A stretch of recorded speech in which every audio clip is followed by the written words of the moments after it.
A rainy night, an abandoned industrial district on the city's forgotten edge. A figure moves through the shadows, too fluid, too fast, then stops cold. Fresh blood pools beneath a warehouse door. He steps closer and freezes.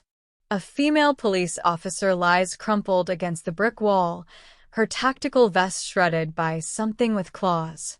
Her radio sparks uselessly, static hissing into the rain. Damien Crawford drops to one knee beside her, his pale hand moving with impossible speed as he tears away the ruined vest. Deep claw marks across her chest. He recognizes the pattern immediately. Victor's signature. She's fading fast, eyes glazing. No pulse on the radio.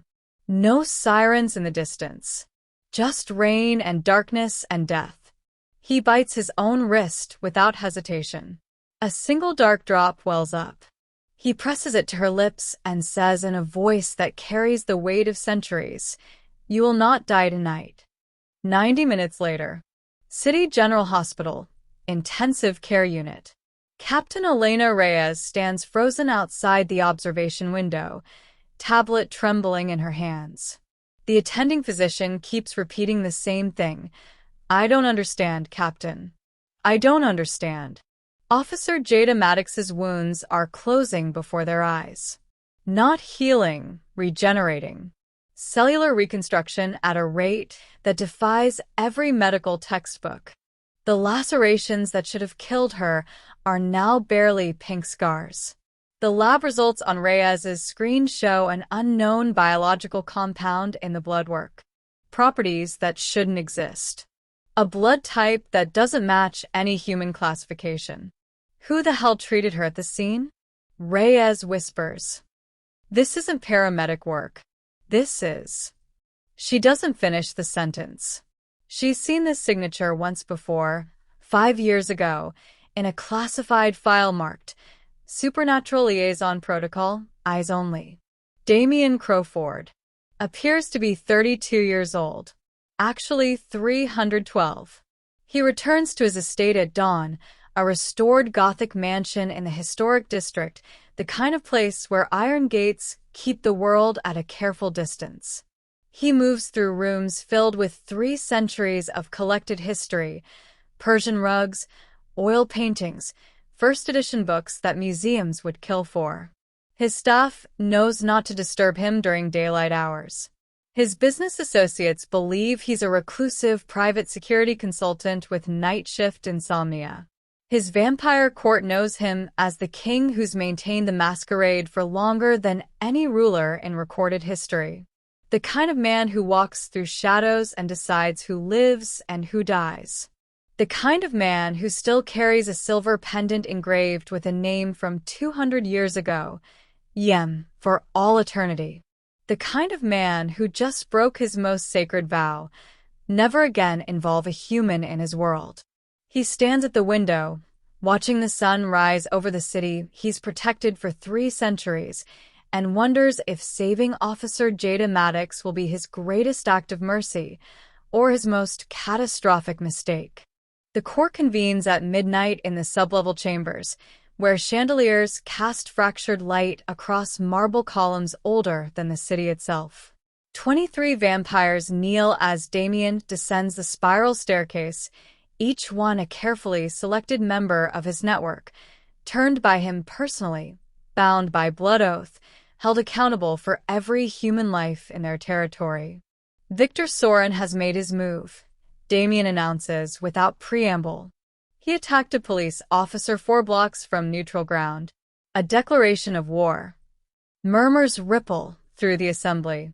A younger vampire, Marcus, turned only 60 years ago, speaks up. "Then we strike back, my lord. Show him the price of. We do nothing that exposes us." Damien's voice drops to a lethal calm.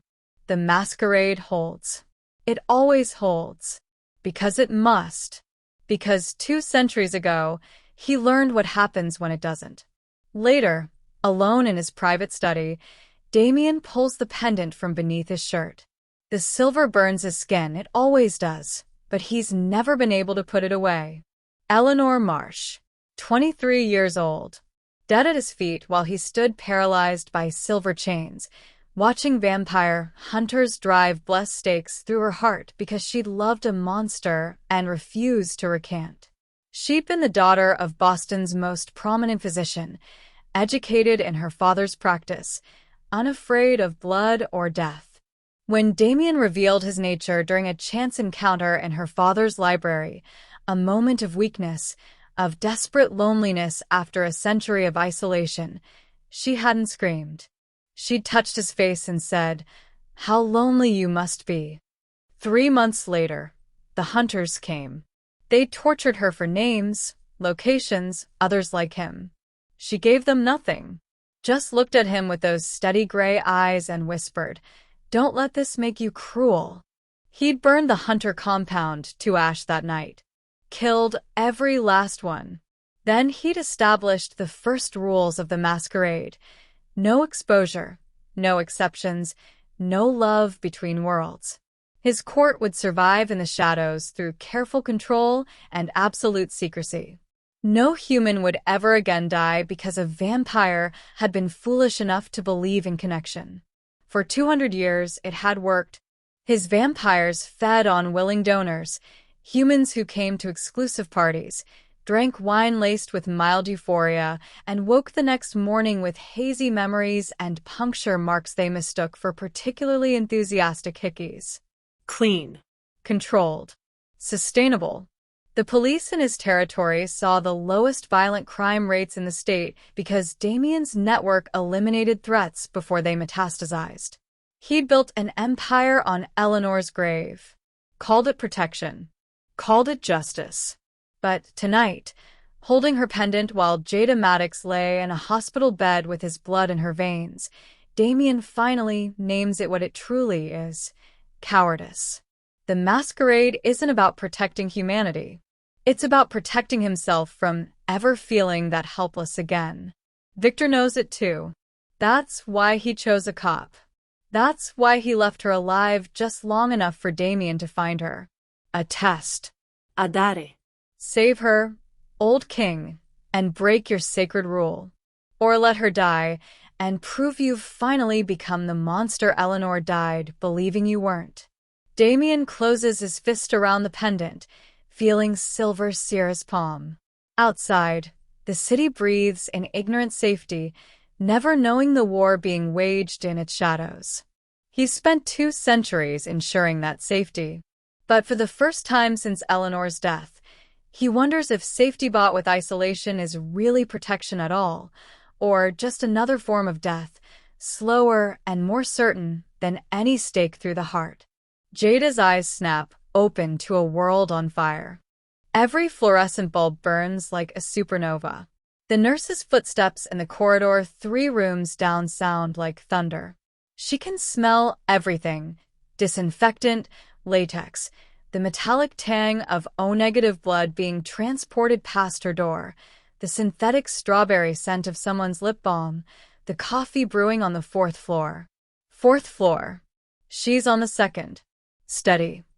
Captain Reyes materializes beside the bed, palm raised. Don't try to sit up yet. But Jada's already moving, swinging her legs over the side with strength that shouldn't exist after losing half her blood volume. The 4 tears free. She doesn't feel it. She's too busy staring at her hands in the dim room, except it's not dim anymore. She can see every line in her palm, every hair follicle, the subtle flush of blood beneath skin.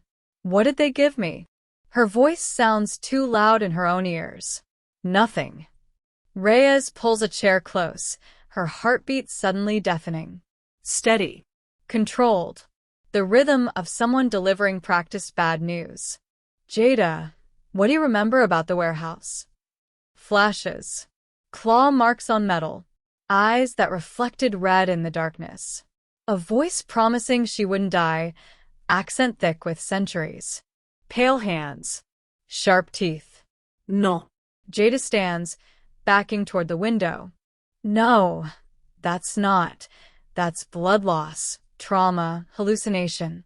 You were clinically dead for 4 minutes. Reyes opens a tablet, fingers flying. Your wounds closed within 90 minutes of arrival. Cellular regeneration the CDC has no precedent for. Blood work showing compounds that don't exist in human biology. She turns the screen. Jada sees crime scene photos she's never been cleared for. Bodies drained of blood, puncture wounds on necks, security footage of figures moving too fast for cameras to track properly. Case files marked classified. Dates going back decades. I run the Supernatural Liaison Office, Reyes says quietly. Created 15 years ago after the 3rd Street Massacre, when something killed 8 gang members in under 30 seconds. We've been managing threats most people don't believe in, can't be allowed to believe in. Jada's gripping the window frame hard enough to crack it. She loosens her hold, staring at the splintered wood. What saved you wasn't human, Reyes continues. And now neither are you, not entirely. The blood he gave you is changing you. Temporarily. Your senses, reflexes, strength, they'll fade in a few weeks. But right now, you're somewhere between what you were and what he is. He. Jada's voice comes out flat. The thing that attacked me, or the thing that saved me? Different things. Same species. Reyes stands, pockets the tablet.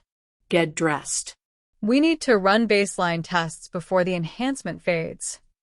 20 minutes later, Jada stands in a converted training facility 2 floors below the hospital, facing a combat dummy. Captain Reyes watches from behind reinforced glass. A speaker crackles. Don't think. Just react. The dummy swings. Pneumatic arm moving 60 miles per hour, fast enough to shatter ribs. Jada doesn't remember deciding to move. One moment the padded fist is arcing toward her face. The next she's 3 feet to the left, the dummy's arm whistling through empty air where her head used to be. Silence. Then Reyes's voice, steady as a judge delivering sentence. Again. The dummy comes from behind this time, no warning. Jada spins, catches the arm mid-swing, and the impact that should have sent her flying just stops. She's holding 300 pounds of mechanical force like it weighs nothing.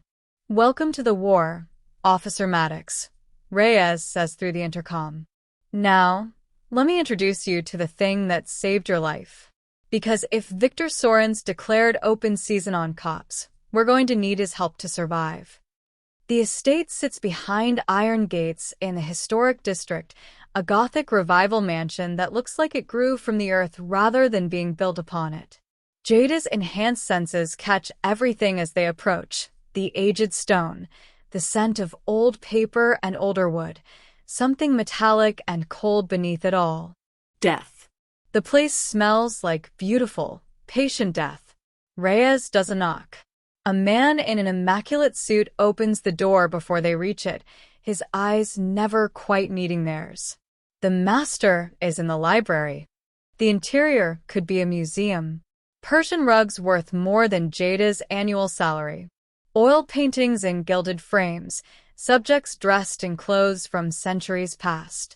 A grandfather clock ticking out seconds it's probably counted since before her great-grandparents were born. Then she sees him. Damien Crowford stands before floor-to-ceiling bookshelves, backlit by firelight, holding a leather-bound volume like it weighs nothing. Because to him, it probably doesn't. He's exactly as she remembers from those fragmented moments in the alley. Pale hair pulled back, features too perfect to be human, eyes that have seen empires rise and fall. He closes the book without marking his place. Officer Maddox. You're looking remarkably alive. What did you do to me? Jada's across the room before she realizes she's moved, her new speed making the distance irrelevant. I can hear your heartbeat. Except you don't have one. I can smell blood 3 rooms away. I caught a pneumatic arm moving 60 miles per hour like it was a beach ball. I gave you a choice you weren't conscious enough to make. Damien sets the book down with deliberate care. Die in that alley, or live with my blood temporarily altering your biology. I chose the latter.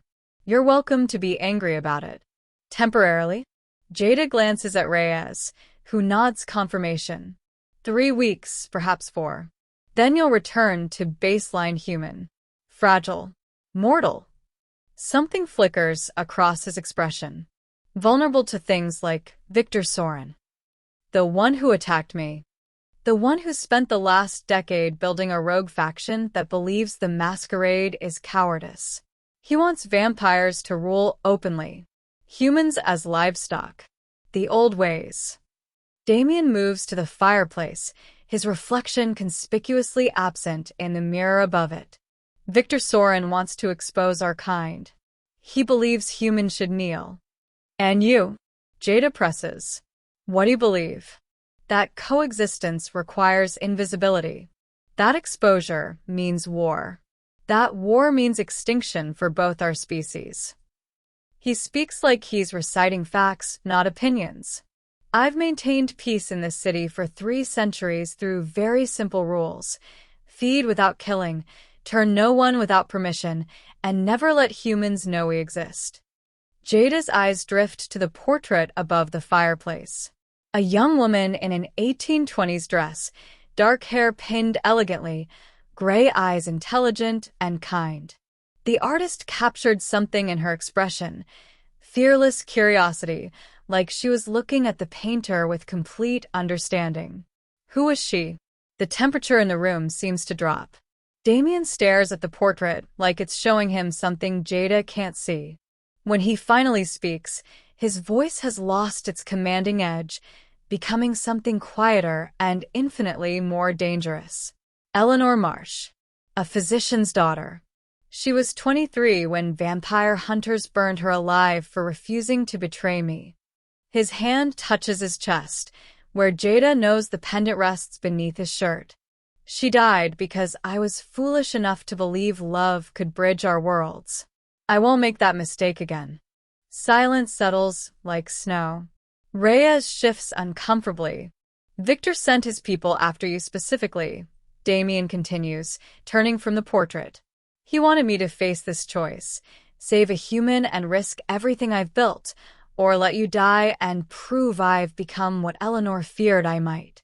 So tell me, Officer Maddox, now that you're alive and temporarily extraordinary, was I wrong to choose? Reyes spreads the files across Damien's mahogany desk like a coroner laying out evidence. Crime scene photos, missing persons reports, surveillance footage time-stamped over the last 6 months. Jada leans in, her enhanced vision catching details she would have missed a week ago. The patterns, the connections, the systematic escalation. 17 missing persons in the warehouse district alone. Reyes taps a cluster of red pins on the map. All young, healthy, no families asking questions. Homeless, undocumented workers, sex workers. People society doesn't look for. Damien picks up one of the photos. A woman, maybe 19, last seen near the docks. His jaw tightens. Blood farming. Victor's building a supply network. For what? Jada asks. An army. He sets the photo down with controlled precision. Newly turned vampires are feral for 72 hours. Uncontrollable. Hungry. Victor's been creating them in batches, keeping them sedated in these locations until he's ready to deploy them. Reyes pulls up footage on her tablet, grainy security camera recording from a convenience store robbery 2 nights ago. The suspect moves in bursts of impossible speed, rips the cash register from its bolts like cardboard, and when the clerk reaches for the panic button, the suspect is across the room in a frame skip of motion. Red eyes. Extended fangs. Gone before police arrive. We found him 3 hours later in a condemned building, still feeding on a homeless man, Reyes says. Took 8 officers to bring him down. He didn't respond to pain, commands, nothing. Just kept trying to bite through the restraints. Where is he now? Damien's tone has gone cold. Morgue. Died in custody. Spontaneous cardiac arrest, according to the Me. But the body was desiccated when we found it. Like something drained all the moisture out. Victor killed him remotely. Damien stands, begins pacing. Blood bond. When a maker wants to eliminate evidence, they can sever the connection. The newly turned die instantly. No witnesses, no testimony. Jada watches him move, predatory grace, every step calculated. How many others has he made, based on missing persons in his territory? Damien's eyes go distant, calculating. 50. Maybe more. The number sits like a bomb in a room. 50 feral vampires. 50 weapons waiting to detonate. Reyes swipes to another file. We intercepted this communication from a dark web server 3 days ago. She reads aloud. The revelation event proceeds as planned. Target confirmed. New Year's Eve celebration, City Plaza. Estimated crowd, 60,000. Coverage, every major network. The Old King's masquerade ends when the world watches us feed.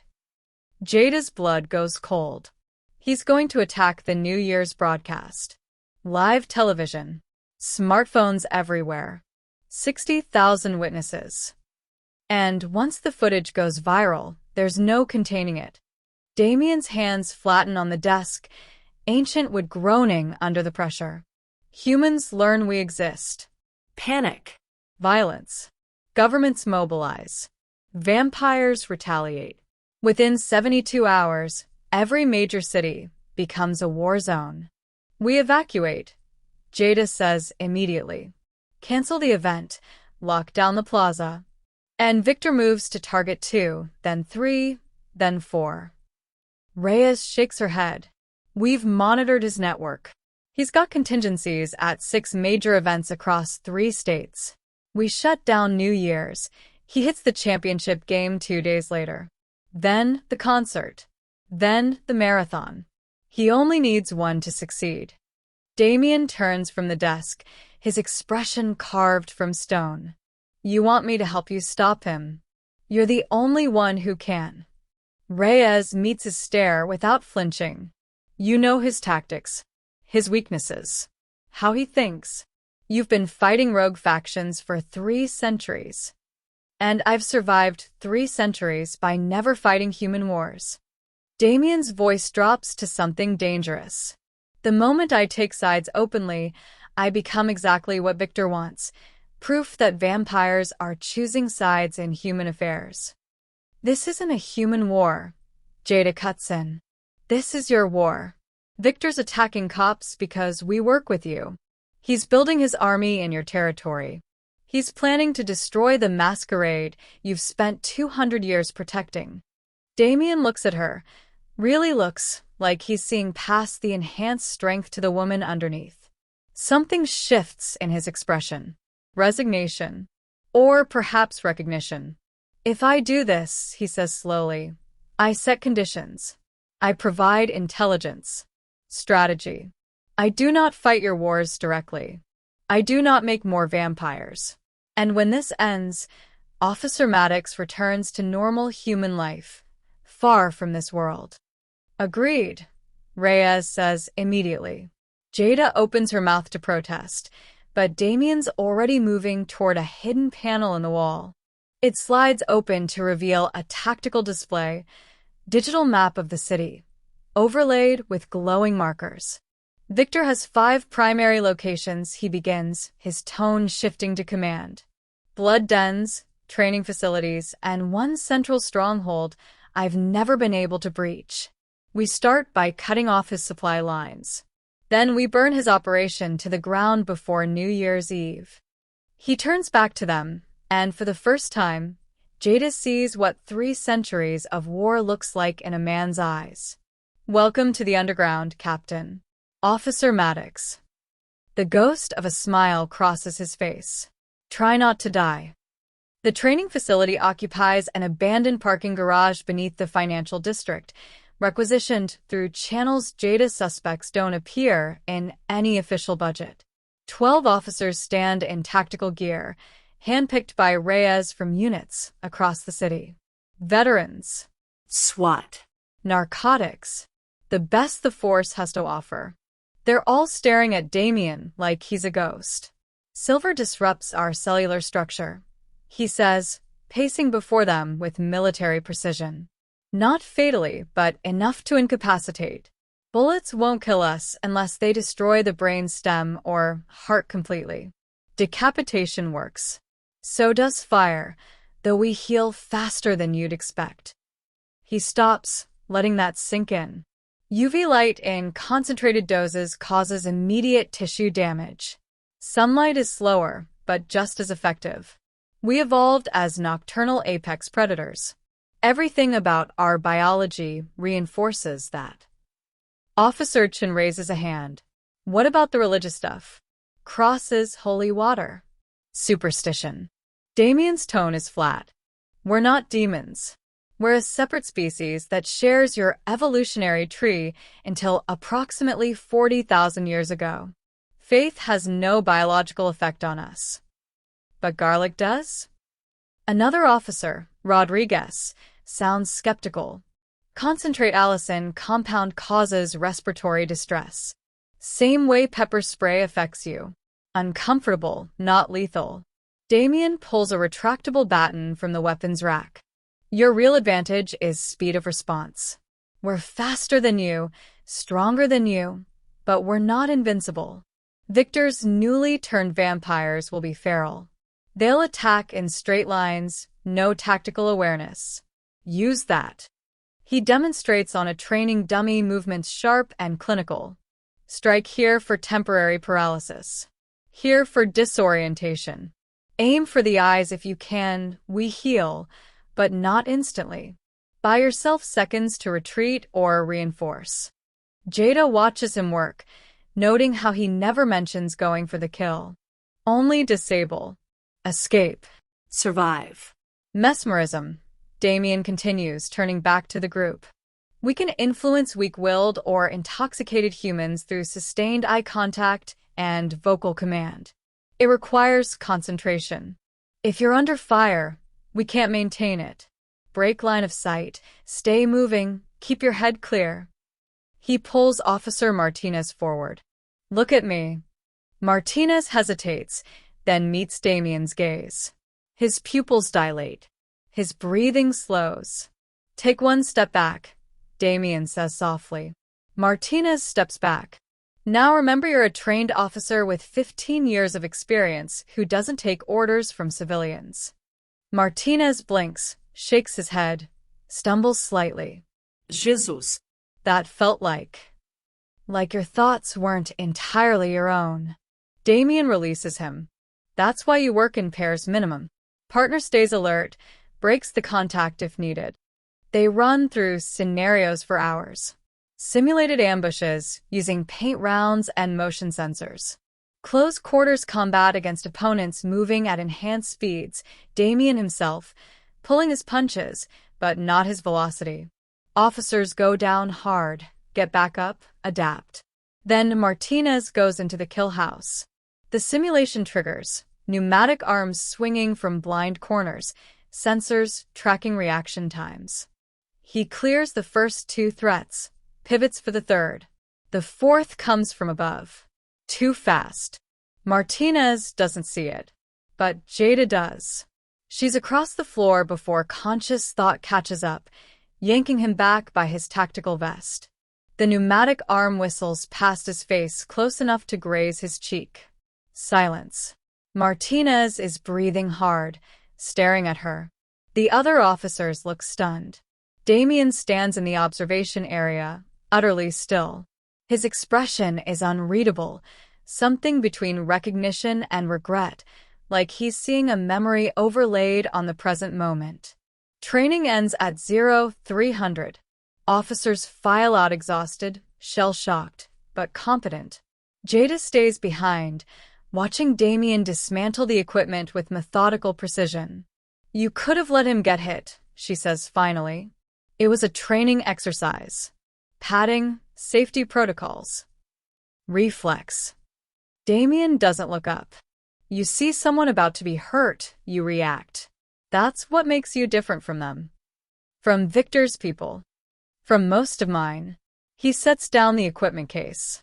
We spend so long surviving that we forget what it's like to protect. You haven't. Jada leans against the wall, letting the question form. Why do you still do it? Save humans. After what they did to Eleanor, after 2 centuries of hiding, after everything, why do you care? Damien is quiet for a long moment. When he speaks, his voice carries the weight of every year he's lived. Because she would have wanted me to. And because some things are worth protecting, even if they fear you. Especially if they fear you. He finally looks at her, and his eyes are ancient and tired and unbearably sad. Fear doesn't negate worth, Officer Maddox. It just makes protection more necessary. He picks up his coat, heads for the exit.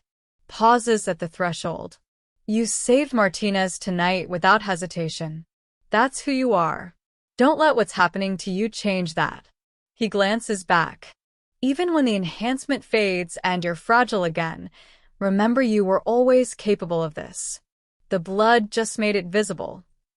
Then he's gone, leaving Jada alone in the empty garage with the echo of wisdom earned across 3 centuries and the uncomfortable realization that she's starting to understand him, starting to trust him, starting to see the man Eleanor loved beneath the monster the world feared.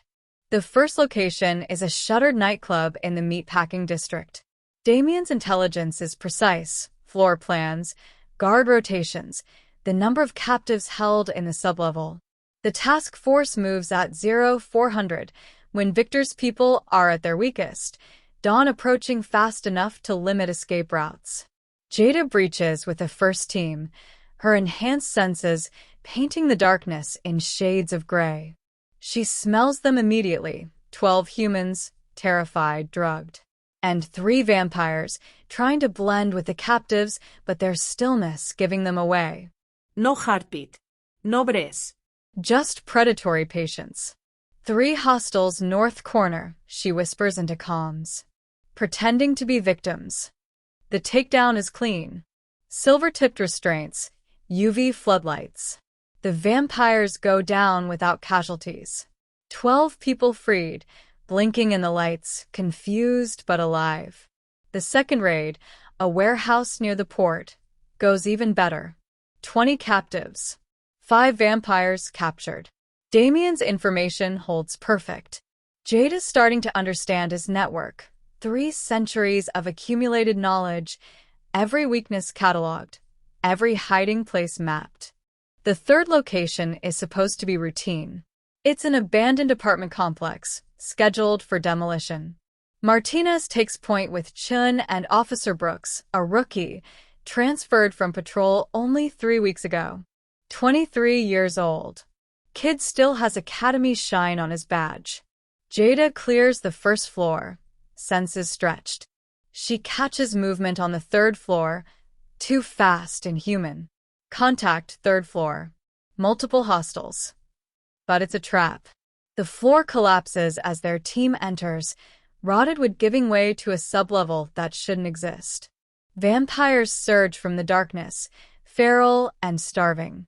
New turns. Victor's army, barely controlled. The firefight is chaos. UV flashbangs, silver rounds, officers calling targets over screaming comms. Jada drops 3 vampires, her enhanced speed the only thing keeping her team alive. She sees Martinez go down under 2 attackers, rolls to cover him, empties her magazine point blank. Then she hears Brooks scream. He's pinned in the corner, a vampire's teeth locked on his throat. Not feeding, turning. The deliberate injection of venom that rewrites human biology. Chun pulls the vampire off, puts silver through its chest, but the damage is done. Brooks collapses, convulsing. His eyes roll back. The change is already beginning. Medevac now. Martinez is shouting, dragging Brooks toward the exit. Jada keys her radio with shaking hands. Damien. We have an officer down. He's been turned. We need. Get him into darkness. Damien's voice is ice. Restrain him. Silver chains. I'm en route. They extract to a secured location, a condemned office building Reyes prepared as a fallback position. Brooks is strapped to a reinforced chair, still seizing, his skin already paling, veins darkening beneath the surface. His vital signs are failing on the monitor, heart rate erratic, temperature dropping. Damien arrives as dawn breaks. He takes one look at Brooks, and his expression closes like a vault door. "How long?" Reyes asks. 6 hours since exposure. He's past the threshold. Damien kneels beside the chair, studying Brooks with clinical detachment. The venom has rewritten his cardiovascular system. His human consciousness will be suppressed for 72 hours. When he wakes, he'll be feral, uncontrollable, dangerous to everyone including himself. "There's no cure?" Martinez's voice cracks. "Nothing. The change is irreversible." Damien stands, and Victor holds his blood bond. The moment he learns this one survived, he'll sever the connection remotely. The death will be agonizing. Brooks stirs, his eyes snapping open. They're blood red. When he speaks, his voice is distorted, inhuman. Hungry. So hungry. "I can smell you. All of you. Let me." He strains against the chains hard enough to crack the chair frame. "We can sedate him," Jada says desperately. "Keep him controlled until we capture Victor. Break the bond."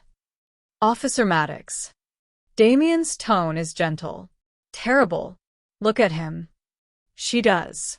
Brooks is thrashing now, foam at his mouth, skin splitting where the chains bite. His humanity is drowning in instinct. Whatever made him the young officer with dreams of detective sergeant is being consumed by something older and infinitely more brutal. "This is Victor's message," Damien says quietly. "This is what he'll do to every officer who stands against him. Turn you, use you as weapons, then kill you remotely when you're no longer useful." He draws a slender knife from his coat, silver blade, ancient design. No. Jada steps between him and Brooks. "There has to be another way." "There isn't." Damien meets her eyes, and she sees 2 centuries of exactly this choice reflected back. "I can make it quick, painless, or we can wait for Victor to sever the bond and watch him die screaming over 6 hours. Those are the options." Silence. Brooks is sobbing now, his voice breaking between snarls. "Kill me. Please." "I don't want to, I can't." Martinez turns away. Reyes stares at the floor. Damien moves past Jada. His hand is steady as he places the blade at the base of Brooks's skull. "You served with honor, officer. You'll be remembered." One clean motion. Brooks goes still. The monitors flatline. Damien cleans the blade on his coat, sheathes it without ceremony. When he speaks, his voice is empty. "This is why I walk alone, Officer Maddox. Every connection is a potential tragedy. Every person you care about becomes a target. Every victory costs you pieces you can't get back." He looks at the team, their grief, their rage, their helplessness. Immortality means watching everyone you protect eventually die. Usually because you weren't fast enough, strong enough, smart enough to save them. He walks to the exit, pauses at the door. "We end Victor before New Year's. Not for justice. Not for peace. But so no one else has to make this choice." The door closes. Jada stares at Brooks's body, at the young officer who'll never make detective, never grow old, never go home. And she finally understands what 3 centuries of this has done to Damien Crowford. Why he builds walls. Why he demands distance. Why Eleanor's death still haunts him. Because the alternative, caring and losing, over and over across centuries, is a torture worse than any stake through the heart. The intelligence comes through encrypted channels, a warehouse near the old subway terminus, Victor's main staging ground for the New Year's attack. Reyes takes a team of 8. They never make it back. The video arrives at 2,100 hours. Victor's face fills the screen, all sharp angles and predatory confidence. Behind him, Reyes and her officers kneel with silver chains around their throats, the metal burning their skin just enough to keep them compliant.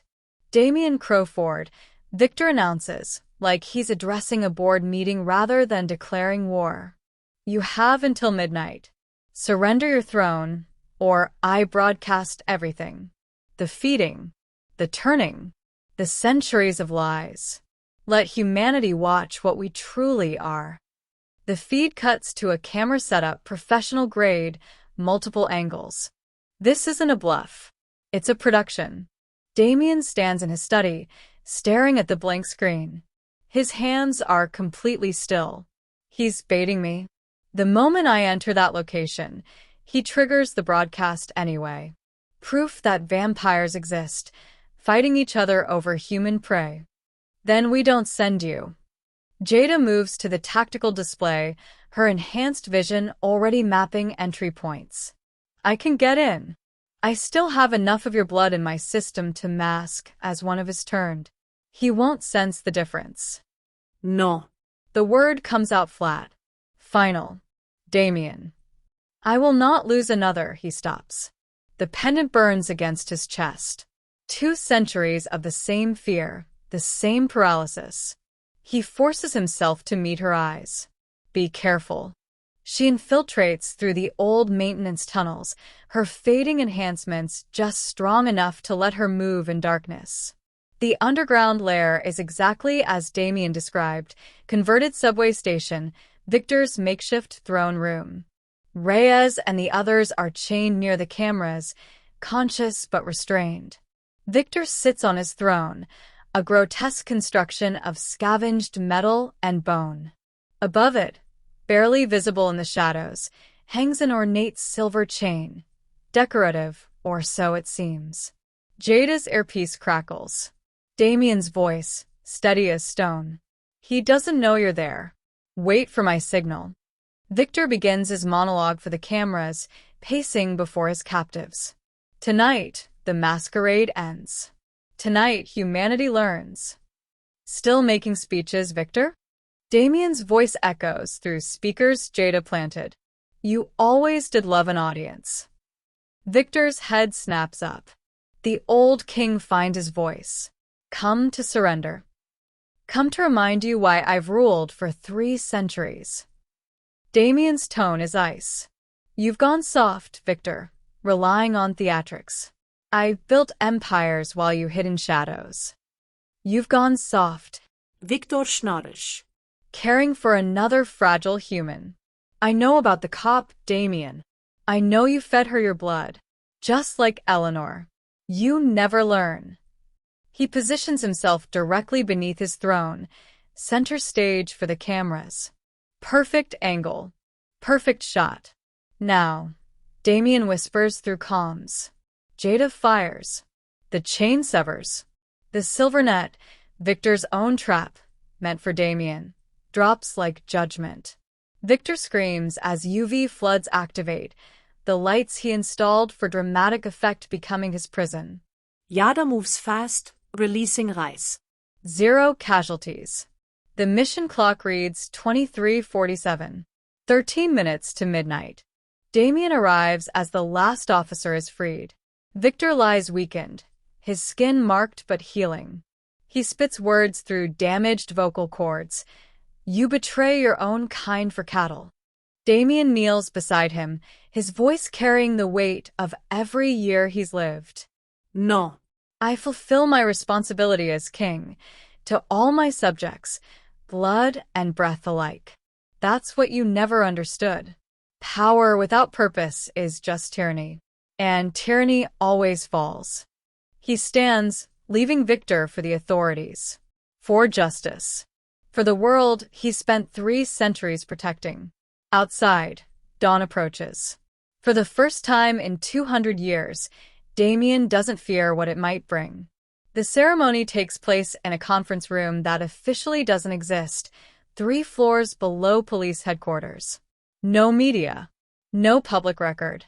Just 30 people who know the truth about what walks in the shadows and what it takes to keep both worlds safe. Captain Reyes stands before a memorial case, her voice steady despite everything they've survived. The Night Watch Initiative is now operational, a permanent alliance between human law enforcement and our protective partners in the supernatural community. Damien stands beside Jada in the back, uncomfortable with the recognition but present nonetheless.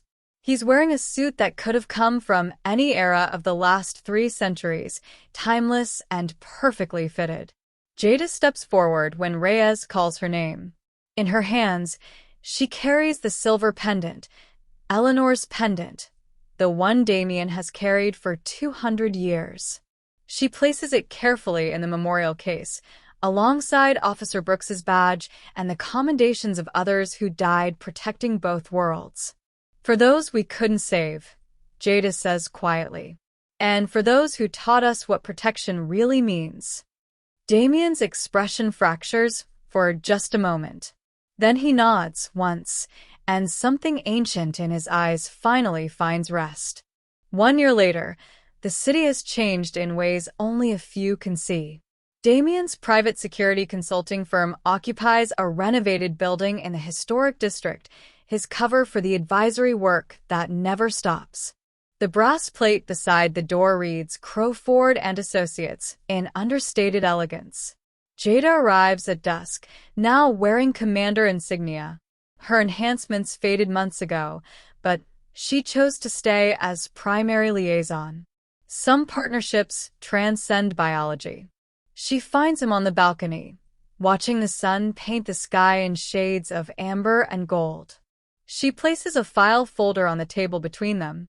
The hunter cult that killed Eleanor, she says without preamble. We found their descendants. Modern incarnation, calling themselves Purity Watch. They've been targeting supernatural human cooperation efforts. Arrested this morning on federal hate crime charges. Damien picks up the file with hands that don't shake.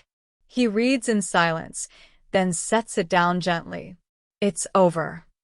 It's over, Jada confirms. They stand there as the sun slips below the horizon, the moment when day surrenders to night.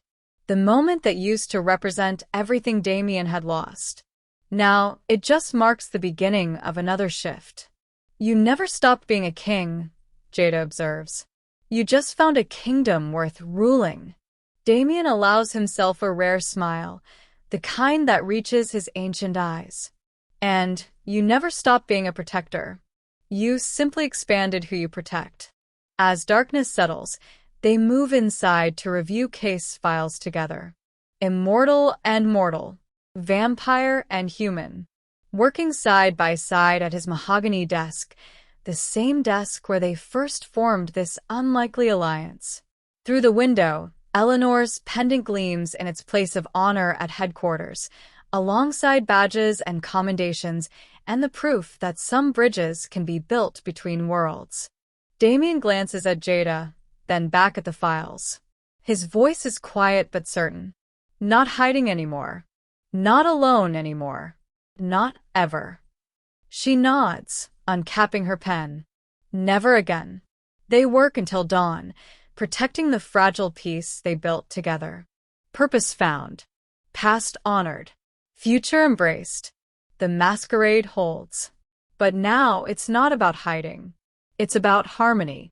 If you enjoyed this story, if Damien and Jada's journey reminded you that protection transcends fear and purpose can be found even after centuries of loss, then hit that like button, share this story, and subscribe to join us for more stories that explore the shadows between worlds, where the extraordinary meets the everyday, and where every ending is just another beginning.